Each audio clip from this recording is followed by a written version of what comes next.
Magandang gabi po, Luzon, Visayas at Mindanao. Mga mukha ng hindi napapagal na pananampalataya ang nasilayan sa libo-libong deboto na halos maghapong pumila sa pahalik sa Quirino Grandstand sa Maynila. Tiniis din nila ang mainit na panahon. Mahawakan lang ang Poong Nazareno bago ang traslasyon mula roon papunta sa Quiapo bukas. At wala na ngang bitawan ang marami ngayong gabi mga kapuso kung kailan idaraos ang panalangin sa takip silim. Sa mga oras na ito, tuloy-tuloy po ang programa dito sa Quirino Grandstand na nasa aking likuran, pati na po yung pila sa pahalik. Hanggang sa mga oras na ito, ayon po sa pagtansya ng mga otoridad, nasa 42,000 mahigit 42,000 ang mga deboto sa area na ito. Ang panata ng mga deboto, mga kapuso, tinutukan sa istorya ni Darlene Kai. Ilang segundong haplos at pagdarasal sa imahe ng Poong Jesus Nazareno. Yan ang ilang oras pinipilahan ng libu-libong tao rito sa Quirino Grandstand mula pa kagabi.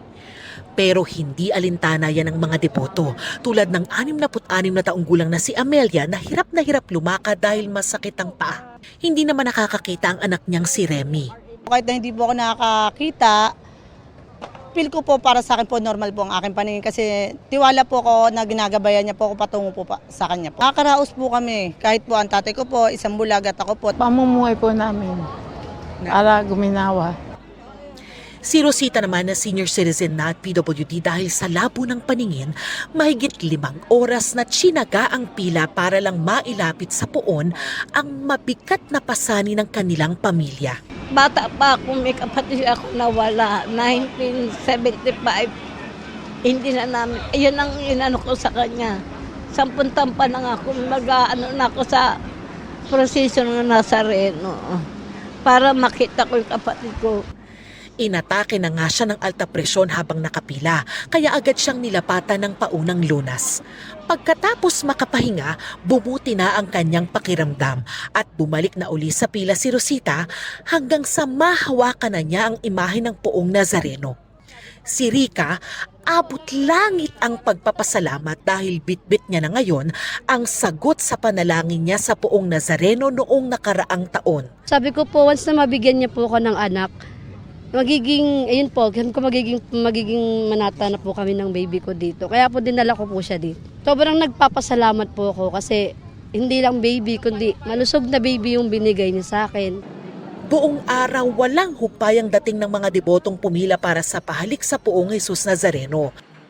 Sa dami ng tao, may nahilong senior citizen na agad pinuhat papunta sa tent ng mga nakastandby na medical personnel. Sa sobrang haba ng pila ng mga deboto para sa pahalik sa Poong Jesus Nazareno ay umapaw na yan dito sa Ross Boulevard at nakaapat na liko na yung pila. Pero dahil mahigpit naman yung pagbabantay ng mga otoridad ay mapayapa naman yung sitwasyon dito at hindi sila nakakasagabal sa daloy ng trapiko. Sa bahaging ito, matyagang nakapila ang mag-ina. Hindi deboto si Rhinelyn pero nag-leave siya sa trabaho para samahan ang anak na si Jacob, 8 taong gulang. Hilig niya po.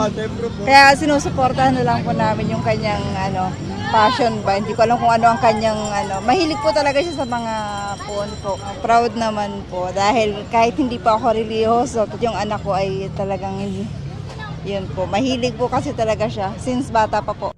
Pangarap ni Jacob maging pari. Sana po tulungan po kaming ni Nazareno araw-araw po. Ang pamilya ni Evelyn na galing pang Binangonan, Rizal, kabilang sa mga debotong naglatag dito sa Burnham Green sa tapat ng entablado ng Quirino Grandstand. Dito na raw sila maghihintay na mag-umpisa ang traslasyon kung saan sila sasama hanggang sa maihatid nila ang Poong Jesus Nazareno sa simbahan ng Quiapo. Dati kasi yung anak ko nakasampa, nakakuha kami ng sinulid. Dalhin mo yung buong taon na napakasarap. Kasi first time niya sumampa, hindi man ako nakahawak. Inuwian naman niya ako ng lubid. Panginoon, kung mayroon na akong hihilingin yung kaligtasan ng asawa ko. Kasi siya yung simula ng kung paano kami mabubuhay. Ilang oras lang na sakripisyo minsan sa isang taon. Ganyan tignan ng maraming deboto ang kanilang taunang panata sa pag-asang mas gaganda at gagaan ang buhay. Para sa GMA Integrated News, Darlene Kai, Nakatutok, 24 Oras.